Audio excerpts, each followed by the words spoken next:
Do not be alarmed, you all. I am still social distancing. We're just Tony's helping me part my hair because I figured why not record my podcast and do my hair at the same time. I know I'm crazy. I know I'm crazy. I know I'm crazy. I know I'm crazy. Naja. So how are y'all this week? Before we kick things off, I want to show you, or I want you to hear one of my new favorite quarantine people. And also, if you're not doing anything, I want you to watch this video.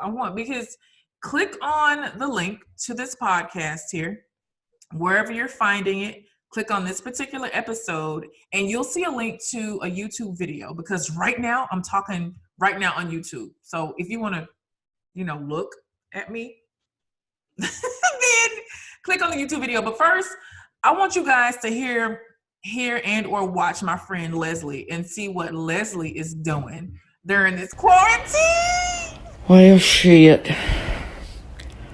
What are y'all doing? This is awful. It's still March.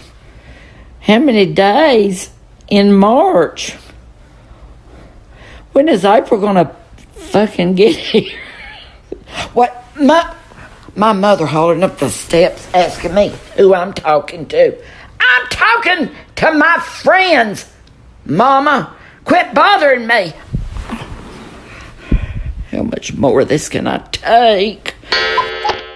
Okay, everybody. We are here with week 379 million of the quarantine.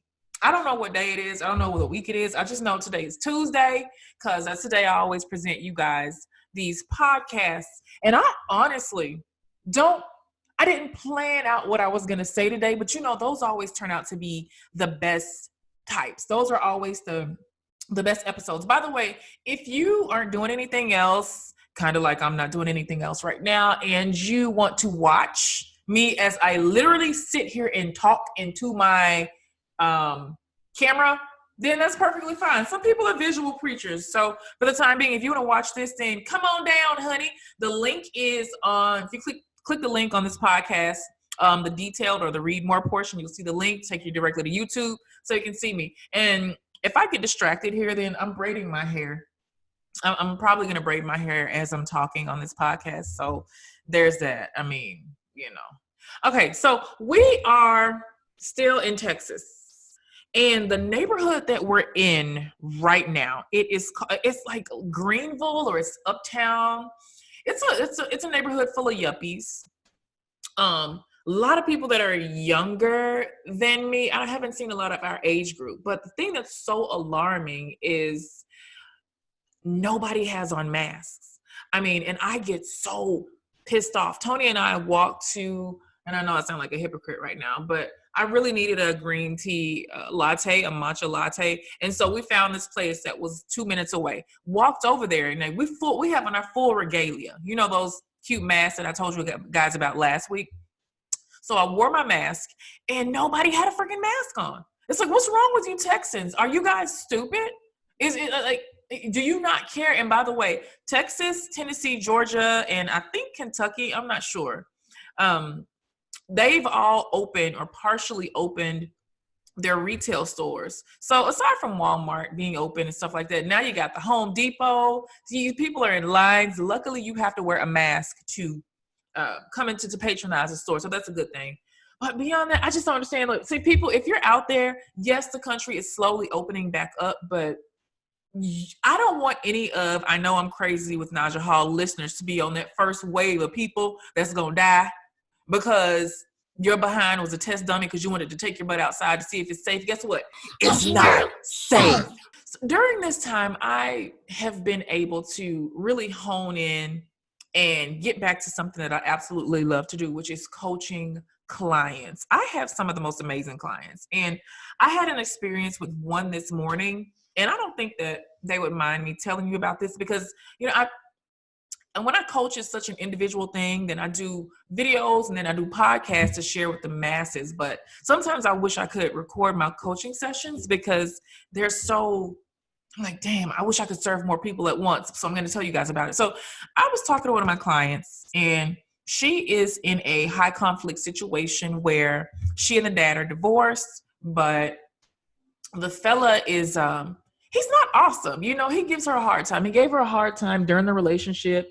He's giving her a hard time now as a co-parent, or as you know, I like to call him, a counter-parent.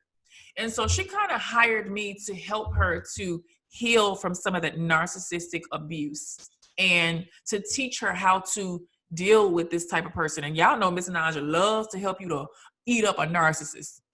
Chew that ass, honey, not literally. Don't chew their ass literally, but you know, like just to get up all in there with them. And so she doubts herself as a parent sometimes. And I find that the people that doubt themselves as parents, or we doubt ourselves with anything, it's always that little inner voice.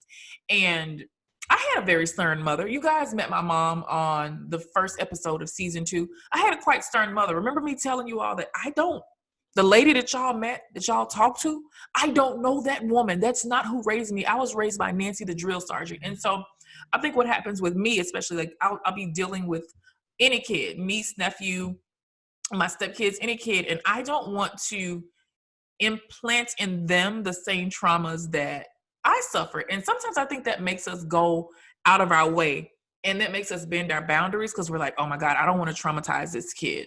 I don't want to screw them up. And by the way, if you are watching this video, yes, I know that the blinds are like sunbeams are in my face, but I feel like it looks artistic.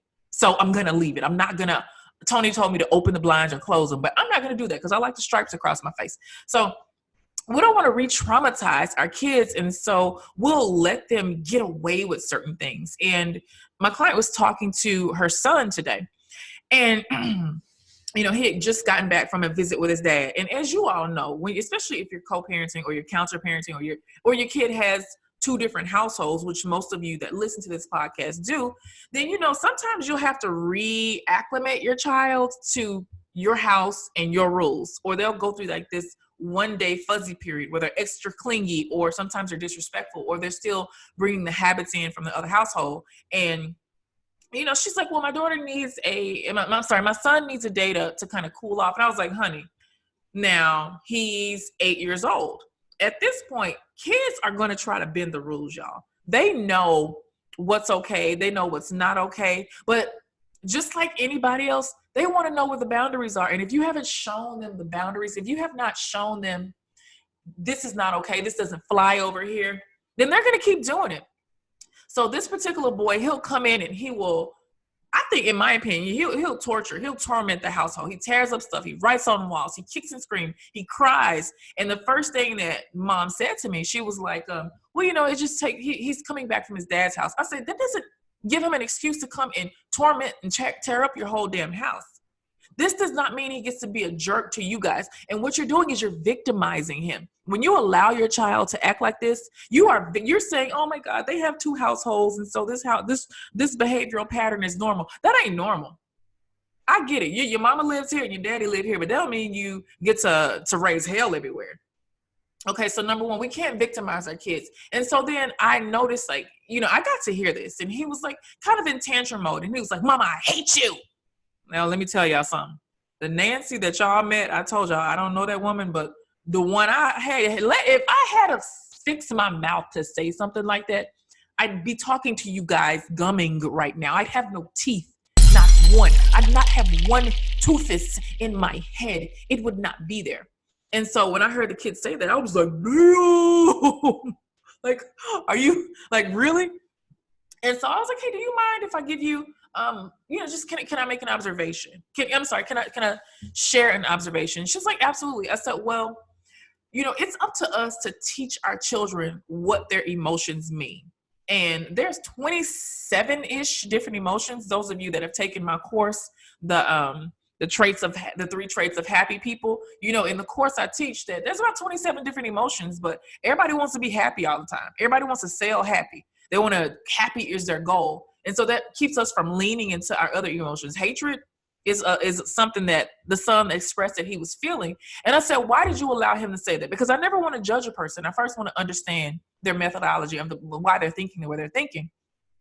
And she said, well, I want my baby to be able to express himself. I said, I love and respect that you did that. But let me just let you know something that I, somewhere where I can see you can kind of tweak this.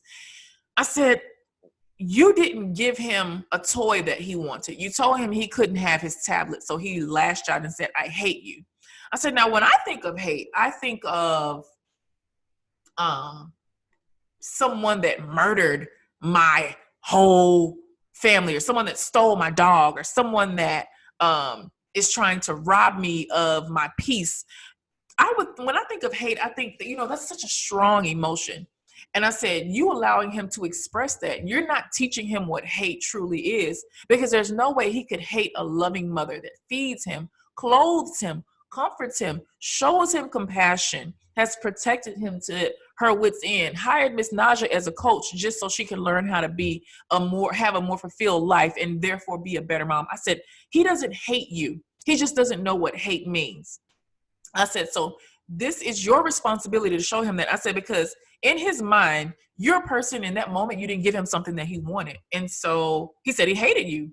That's not hate. He's just being a dweeb. He's being a little jerk. He's being selfish. He's being controlling. He's being manipulative. But his feelings right now are disappointment and anger and frustration, but that ain't hate. And so what we have to do is not only use our words as adults, but we have to teach our children to use their words as well, and show him that he can't use the word hate against a person that he doesn't. Help him to define how he does feel. He can say, Mom, I'm very frustrated with you right now. He can say, Mom, I really want my toy. And if you are the type of parent where you like to explain to your child why you don't want them to have the toy, or if you one of these because I said so parents, listen, y'all, I ain't judging, okay? However you decide to do it, you do it. Your child's gonna end up in therapy anyway, whether you give them nothing or you give them everything. That's just the way of the world. So just be okay with that. Oh my God, my hair is growing. So just be okay with that, y'all. I just caught a glimpse of my hair in the camera in case you're watching this, and it's gotten really long. You guys see how I just veer off the damn topic? Come on, Naja, get your life together. Oh, So I mean, like I said, it's your responsibility to show them what hate is. And she was like, wow, Naja, I didn't look at it like that. I didn't see it like that. I thought I was allowing him to express himself. I said, that's good. You're teaching him to be expressive, but you don't want to unleash him into the world and somebody doesn't give him something that he wants. And then he thinks that he hates this person. He defines hate. Our children define their emotions. Like, we are their first teachers. From ages 0 to 7, your child is just downloading all this information. Everything is downloading. They're like sponges. They're not outputting anything into the world. They don't have anything to put out. They're simply taking in everything, soaking it in. So when they're on their tablets and they sneak across something from YouTube, or they overhear an argument between their parents, or they see something in the media, everything is being downloaded. This is what's helping our kids develop their psyche, their cognition, their ability to problem solve, their ability to resolve conflict. Like, these are the things that our kids are learning from. So, we're their first teachers, and it's a kind of our job to show them how to do that. So, how parents, those of you that are parents, do you remember before you became a parent, you were probably watching some helpless hack with their kid. They were looking all tired. They were looking downtrodden and defeated because the kid was running circles around them. And do you remember what you said? Like, when I have children, they're never going to act like that in public. But I'm going to be this. And then now you're in public and I'm looking at you like, child, look at that wild animal that person is raising. No. So I had some fun on Facebook the other day. I asked peeps on my page, I was like, what's one thing that you said? Or what did you say that you would never do before you had kids that you literally do now? And so a lot of people said, one of the mamas said, co-sleep. I swore to God that I would never allow a kid to sleep between me and my husband. Now I can't get the baby out of the bed. I'd much rather have the baby in the bed than my man. Oh, somebody else. No, y'all. And this is alarming. A lot of people said before they became parents, they said they'd never become parents. They said they didn't want kids. Ugh. Oh, and another woman, Vicky said she swore she'd never get fat. Chelsea said, I swore that I would not whip my children. Ugh. This is a funny one. I swear that when I had kids, I would not make them come and turn off my light. Okay, I like that. Or bring you the remote or some other stuff that you could get up and do your dang self. And yeah, that's like some childhood trauma coming out right now. Cause like, why would you ask me to stop my video game or whatever it is I'm doing in the other room to come and give you a remote? Get up and get it yourself. I never said that. I never freaking said that. Somebody said, I swore that I would never eat after my kids or pick their noses with my bare hands. Ew. Yeah. Oh, somebody else said, stay fat. I'm going to lose all of this baby weight. As soon as this kid comes out, I'm going to lose it. Ty said, I swore I'd never cuss in front of my kids. Shit. That's so funny. So what did you all tell yourself that you would do? Tony, what's something that you said that you wouldn't do that like before you had kids and then you had them that you do now? Can you think of something? No, I kept my word. Here, hold on. You got to say it in the mic. No, I kept my word. Oh, he's a man of very few words. But y'all saw Tony was talking last week. Have y'all seen the episode on dating? Like that was a really good episode, by the way, on how to find love online during the quarantine. Some people have told me that based on the episode, they took my advice and they've gone on some virtual dates. And if you guys get married, please do not expect a wedding gift from me. Okay. But I do expect a gift from you since I'm the ones that hooked you up. So I do expect to be compensated or rewarded for that. And I'm just going to rant probably for this entire episode, but you guys feel me, right? So have you seen, there's been an onslaught of people that are asking for money to support whatever it is. You know, and there's like this viral thing that's going around. You copy and paste it and you're like, oh my God, if you support me, then send money to my Cash App. I feel like that's panhandling. I feel like that's like, you know, like, why would you be doing that? Now, there's some people that have legitimate needs, and I personally have given to them, and I would be more than happy to support people like that. But the people that are copying and pasted that one aggravating post that are begging for money for non-viable businesses, hobbies, and menial personal responsibilities are kind of stinking up the arena for people whose ability to actually earn a living has been legitimately affected by COVID-19. If you're asking for money because, oh, you think you're a good mom, girl, bye. Take that child support, get out of here. Or if you're asking for money because you want to write a book, put pen to paper first before you ask for anything. Or if you have this hobby that you want to get off the ground and you want to use people's willingness to give in a pandemic, because people's pockets are kind of open right now. The people that do have it on their hearts to give. If you're using that to pad your own pockets, that's kind of scummy and that's not okay. Now, if your business legitimately, like my sister, for example, you all have met her on the podcast as well. She has a brick and mortar business. She has a studio. She had to refund because she had an event that was happening, supposed to had happened last month. She had to refund over $15,000 in ticket sales, rental space, all this stuff. Now, and that hit her hard, but she still has to pay rent. She still has to pay utilities. Like people like that have a business that's happening to support and it's affecting their livelihood, their ability to stay afloat, because we don't want to see anybody go under from this. But I also I'm not going to be one of these people that supports these scamming people that are trying to come up. So stop the online panhandling, because that's exactly what it is. When you're telling somebody to bless your Cash App, it ain't your birthday, you don't have a viable business, you're literally just panhandling. Go stand out in the street or go at least volunteer to do some work. I'm getting myself too worked up. You all know I love to talk about love. It's one of my favorite topics. It's why I exist. It's why this podcast exists. Love is, like I was speaking before, you know, we are taught how to love. We're taught how to give love and how to receive love, probably by the people that raised us or the people that didn't give us love. You know, that stuff sticks with us. And so I was thinking the other day about my life, my experiences, and I want to share something with you that I wrote, and then I'm going to talk about it a little bit. So it says, an unhealed person will torture you for trying to love them because they've been conditioned to believe they are not worthy of love. That was some deep shit. Let me say that again. An unhealed person will try to torture you for trying to love them because they've been conditioned to believe they're not worthy of love. So there's broken people everywhere. Like I believe that none of us are really like, oh, these whole perfect beings, but there are some people out here that are truly broken. Maybe they just suffered a heartbreak. Maybe they grew up in an orphanage. Maybe they just have this thing that they have not done the personal work to heal from. And they look normal on the outside. I mean, heck, they might be successful. They might appear to be your knight in shining armor or the queen that you've been praying for. The sun is in my eyes. Oh dear God, I can't hardly see, Tony. And Tony also. I'll change it up a little. And so, babe, I just want to make sure this part isn't too big. Okay, can I see how big this is? Y'all, Tony is parting my hair for me. Those of you that oh, okay, babe, that's perfect. Yeah.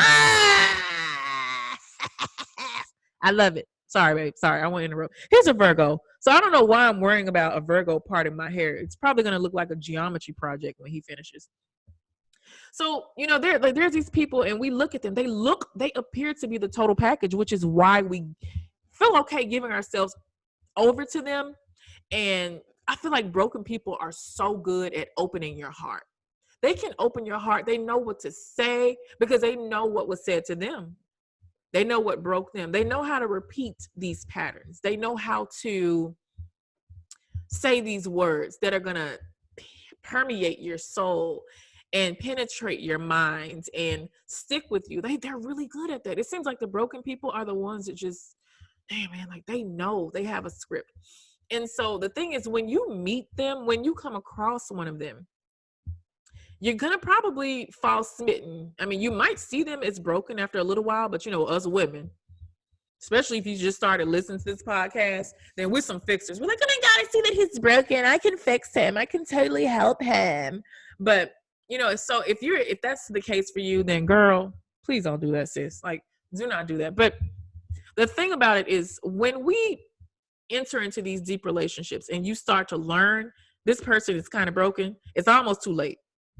It's kind of too late. Like you're not going to, so you're already in love with them. So then when the person knows, all right, I got you right where I want you. I'm not going to call it abuse because they might not even see it as abuse, but that's when they start to look at you as stupid. And I see a lot of people and my friend Brian, who is an expert on borderline personality disorder, he talks a lot about this. He talks about people with BPD being devoid of value and devoid of love. And so not only do they not know how to give love, they don't know how to receive it. And they believe that they have no value. They believe they're completely worthless. They're nothing. As a matter of fact, I bet one of their mottos would probably be, I am nothing. And so just imagine you trying to give this person love and pour into them. But in their minds, they inherently believe they are nothing. These people are going to torture you. Because like, number one, it's like, what?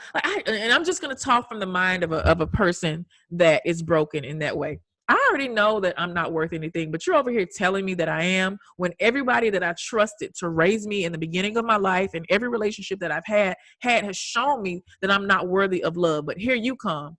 You must think I'm a fool. You must think I'm stupid. You must think that you must think that I already don't know that I'm nothing, but you're telling me that I am. You're trying to take advantage of me. So before you hurt me, I'm going to hurt you. That's some crazy shit, right? That's crazy. But that is literally how some people think. So you just think about it. We've all had relationships where we poured our all into it. And you're just like, why won't you see that I'm trying to love you? Why don't you get this? And then, it kind of blows up in your face, because if you're smart, you learn to walk away, because you can't really you can't give a person more value than they themselves have. If they don't have any self-worth, if they don't think that they're deserving of love, and normally they'll show us and they'll tell us in the beginning, we just don't want to listen. They'll let us know, but we think they're joking, or we think that we can change their minds, and then boom, you're in this web and you're caught up in a loveless situation. So that's just something that I wanted you all to kind of consider. And if you're already married, then hopefully you're married to a person that understands their value and they understand your value, and it's like this ongoing like exchange of just endless gooey love. But if you're still single and out here in them streets, then listen to what a person says about themselves, especially at the beginning of your relationship, because at the beginning of your relationship, that first 6 months, when you think you all in love, that first 6 months, you're really just dating one another's representative. And I know you feel like you've been knowing them all your life, or you talk on the phone every day, or if you've never felt anything like this, that's how y'all sound. I know that. No, Naja, I really know them. Okay, like I know this person. You don't know how many times I've heard this BS in some postmarital counseling or some blending counseling. Like you all like it's so when somebody tells you, just please listen to me because I'm in the trenches. I'm the ones getting dirty in the trenches with you all, trying to help you mend and blend these families. So I know what you say when you're falling in love, and I'm telling you, for about the first 6 months, you're dating one another's representative. You're not perfect, neither are they. And you've not shown, and you might talk on the phone every day, and you've gone through some stuff together, but just consider how much more you have to. This old wise old lady told me, before you fall for a person to decide that this is where you're going to make your home, go through a calendar with them. Go through a calendar. And so that next 6 months of your relationship is the definition stage. Now we have to define what we mean to one another. You're understanding how I define love. I am starting to understand what you call commitment. What do you call friendship? We're starting to kind of see these things in one another. Where we go wrong, where a lot of us go wrong, is by the time we get to the definition stage, we're already in love. Somebody's pregnant. Somebody's already exchanged bodily fluids. Somebody's about to, y'all already about to move in together. You met each other's parents. But in the back of your mind, you know darn well that the representative is gone. Their representative is gone, and they know yours is too, but you're so knee deep in this relationship that you can't back out. And so then you might commit to a lifelong situation with this person. You're going to commit some permanent acts. So you're going to get married, you're going to have kids, and then you're going to wake up one day and said, oh my God, who are you? What have I done with myself in my life? And then you brought innocent children into the scenario because you just didn't want to wait and be patient. Okay, so I made this another post, and I guess why I'm really only talking about posts. I have some awesome interviews lined up, by the way. You all know, those of you that have been with me, we launched this podcast February 25th, I believe. I think that's when the first episode went up, sometime around the spring of last year. So I didn't even get to celebrate our year birthday. I think the first episode was actually out around Marchish. So yeah, I didn't get to celebrate our year birthday because you know why. But so it kind of passed. But I have some dope interviews that I did schedule, and as you know, because Corona is happening right now, I'm doing these episodes here because I want to kind of talk about what's current. Every week we're doing them. Now, when the world opens back up, Miss Naja gonna be busy, and we're gonna go back to our every other Tuesday schedule. And so I paused all of the interviews that I had booked for every other week, but we have some excellent ones. I might leak one or two. I don't know. So that's why I'm kind of going down and looking at stuff that I posted to talk about the commentary, because social commentary is so much fun. So I recently asked a whole bunch of dudes because I want to hear from the fellas. And those of you, I know my audience might be mostly women, but you girls, I love you so much. You get your guys to listen, and you send him an episode, or you force him to listen with you. Damn, Tony's parting my hair, by the way, guys, and it kind of hurts a little bit, like just a little sometimes, not a lot, but a little. He said I had a hump in my head, which makes it hard to part certain parts. I don't have a hump in my head though. Really? Where's a hump? Where's a hump? Yes. So I asked a whole bunch of dudes because I don't feel like we hear from the fellas enough. You guys' insight gets shrouded by women's opinion, or, you kind of want to play safe. But I asked guys in a safe space. I really wanted to know, all right, because women deserve to know these things. Even if you're a married woman, I'm pretty sure that you know some of the stories of the hearts that the man you love broke. He probably left a trail of tears. I know somebody did. I know somebody. So the post, it was so good because the fellas were so honest. Nick said, because I asked, okay, Nick, why didn't you commit? Nick said, I was emotionally unavailable at the time because I thought it was cool. You thought it was cool, Nick. And he said that he was brought up to believe that love was weak. Men that show vulnerability and love was weakness. And I was like, I wonder, were you brought up to fear vulnerability? You know, like, you know, can a lot of guys really say that?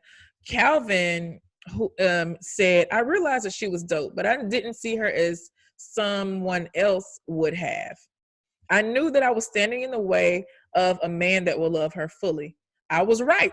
I went to her wedding and everything. She's still one of my best friends. Wow. I admire that. I admire him so much for saying that, because how many men out here, and you fellas, you know, like you'll stand in a woman's way just because you don't want to be alone, or you're not going to let her go when you know she's not exactly the one, but you haven't really found the one yet. So you're just going to keep her as your placeholder. But then when you meet the one, you're going to kick her to the curb, and then you're going to break her heart. She's going to call you a dog. She's going to cause problems for you in your next relationship. And oh Lord, honey, don't have a kid with her. You done made this person a single mother, and you think you about to go on and live this great happy life with Cinderella out there? Family court, child support, and her lawyer says something different. But then she'll go on to find a beautiful stepdad for your kid, and he'll have a new dad, and everything will be okay. Wow, Naja, you just made up a whole scenario. Another dude said, well, she reminded me too much of an ex that I wasn't even all the way over yet. It could have worked, but I just couldn't go down that road again. Ooh, ay. He said someone else said, there was this girl that I loved a lot, but the timing was just so weird.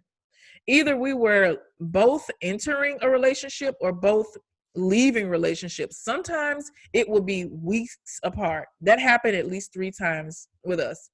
Once I came off tour from Australia and went to her show, and she made it official with the guy she was dating, who is her now husband. So sounds like she kind of was the one that got away. One dude straight up said she just wasn't worth committing to. She advertised her body, and I bought the sex that she was selling. That's all I saw her for. And so I had to ask him, I'm like, dude, wait, what? She was a hooker, and that's okay. I'm not judging. Hey, I'm not judging, you know, but he was like, no, that wasn't it. He said that she made herself too accessible all over. And so this is a man's word, y'all. I'm just literally reading. He said, we as men buy into what's in front of us, so to speak. So if she's twerking and posting half naked videos, our minds are kind of focused on her body, not really in getting to know her. So I feel like he said everyone has some sort of buy-in. Honey, I'm so glad Miss Naja got her thought days out of the way on MySpace. Right, Tony? Someone else said she sucked at handling conflict. I knew that it would not get better and it would cost me a lot. Men kind of suck at helping us to resolve the conflict that they create. You don't get to make a woman crazy. You don't get to lie to her and gaslight her. And then when she acts out, or when she shows her emotion or shows that she cares, maybe by removing a window from your car, or taking a tail light, or letting the air out of your tires, or I'm just kidding. But you know, when a woman expresses emotions, because men, we know y'all don't really deal with our emotions that well. You know, we start crying and you think it's like a terrible thing. You think it's like, oh, you get all stupid. I don't think that guy was talking about this type of chick. It sounds like it was someone that kind of lost her marbles or lost it a little bit. And another fella said, I could not commit to her because I felt like I had to entertain her all the time, and that got exhausting. What that says to me is this was a woman that he really did like. He would have committed, but she didn't have a life of her own or friends of her own. And it's a lot. Like, you got to entertain your kids. You got to keep yourself up. But when you know that I don't want to be someone's end all be all, because I got stuff to do. I don't want to be like, I want to be your everything, but in the center of your universe, but I just want you to have like other stuff to do when I'm busy, because I got other stuff to do when you're busy. Greg said her kids were assholes. That's what he said. He said he didn't like her kids. All right. Someone. Ooh, should I read this one, Tony? Should I read this one? Oh my God, look. Oh my God. Okay. Oh, okay. Somebody said she was a recovering hoe that just didn't recover. Someone else said that she was crazy as hell. Oh, this is sad. DC said, I couldn't commit to her because I really didn't believe the feeling was mutual. Dang. All right. Zach says, marriage is a partnership. A commitment can give you 100% of you, and I give 100% of me, right? Well, in my experience, I found that a large majority of women feel they are the prize and tend to address the relationship as such. Yes, I'm supposed to win your love. I'm supposed to court you. I'm supposed to surprise you with gifts and show you that you're special. But what about the man? Just because you're giving me your time, that's not enough. I want the same things that I'm giving you. I'm a person with a heart and feelings just like you. And as a man, I should be valued as well. Think about it. In today's time, women outnumber men. Now, if I put that into perspective and add these numbers, how many men have a career, are heterosexual, financially stable, faithful, committed, attractive, educated, men of God, and want to be in a monogamous relationship? So the odds are not in your favor. Ooh! I'm just as much of a prize as you are. And for those that will read this wrong, trust me, I'm 100% a man, and not to be tested, you will always feel safe around me. Okay, so basically he's saying that he pours all into his relationships, but he's met some women that don't want to return that. Wow, Tony, you sound like you got something you need to get off your chest. You got something to say, buddy? No. Oh, okay. Okay, he said no. One dude said she had a racist baby daddy. Oh, yeah, I would have had to. You had to put pause on him. Put those, yeah. Ooh, one fella says, I said I wanted to date a woman that was married. Oh, what? Or who was seriously in love. That way I could avoid accountability. She said that she was cool and she was attracted to me and she would never want to leave her man. She just needed to break the monotony. So she acquiesced. Then I fell in love with her. I mean, so head over heels in love with her, and she fell for me too. But then at the end of the day, she cheated on her man. So how could I ever trust her? Oh God, I hate you guys. So stupid. Like, such a jerk. Oh, someone says, I tried with all my heart, but I came to terms with the fact that I'm gay and I let her find real love. Okay. Woo. There's like a million of these. You know, commitment. Commitment means that we're going to exchange our hearts, our trust. We're going to be vulnerable to one another. And we're going to do this thing together. And I just think like the scummiest people are the ones that, as Bob Marley said it first. And I don't know if I'm going to quote this right, but he said, there's no bigger coward of a man than one that opens a woman's heart and has no intention of taking care of it. Like, why would you? Tony said I said it wrong. Well, how'd I say it then? But do you know the quote? Can you say it for here? Say it. Something about a coward. Okay, he doesn't know either. Has no intention of loving her. Okay, well, you don't know either, Tony. Well, damn. Okay, but you guys get what I'm saying. You know, why would it's such a selfish thing of people to do? And I don't believe that most people are narcissists out here and looking for hearts to break. I do believe that some people are so weak that they don't know how to scale it back and be honest and say, oh my God, I cannot follow through with what I told you I was going to do, so I'm going to go. So you know what they do? They try. They give it a pissant effort. They give it this awful, less than mediocre effort, and they fail miserably. But guess what their failure means? That means that you're hurting a person. So just be honest. Damn. Just why you gotta lie? You ain't got to lie, Craig. You could tell the truth. I had this one person that I was seeing straight up told me, you know, it was a great thing we had going, but you know, I think he was just in a transition in his life. And he was like, hey, so I can't do this right now. I don't, his words were, my brother cheats on his wife. all my friends cheat on their girlfriends, and he was like, I just cannot do that to you. What this person was saying to me is, Naja, I'm about to cheat on you, but I respect you too much to do that to you. So we got to cut this right now. I respected, like, I really respected this person for doing it. To this day, I was like, because that only happened one time before. Now, other times I found out that people were lying and cheating, but I had somebody be like, listen, I can't have this with you. I don't know. Tony, do you think that's an admirable thing that fella did? Or do you think there was some other BS reason and I just fell for the okie doke? Well, Tony said I fell for the okie doke. Really? He never tried to get back with me, though. What do you mean, of course? And he never, like, he's still single. He's not married to this day. What do you mean, of course? Okay, well, why do you say that? I'm crazy. Tony says he's not. I know I'm crazy. Tony! Babe, okay, why did that dude tell me that? Because I was like, wow, bro. And he never tried to come back. He never, like, he never tried that. Okay, you're being a hater. You're a hating husband. You're a hating ass husband. That's what you are. God. So you won't tell me the secrets. I'm your wife. You're supposed to tell me. So now I can tell these people here. Can you tell me? I forgot. He said he forgot. All right, guess what I'm going to forget tonight? Guess what I'm going to forget tonight? I cannot believe I'm going to post this video on the internet.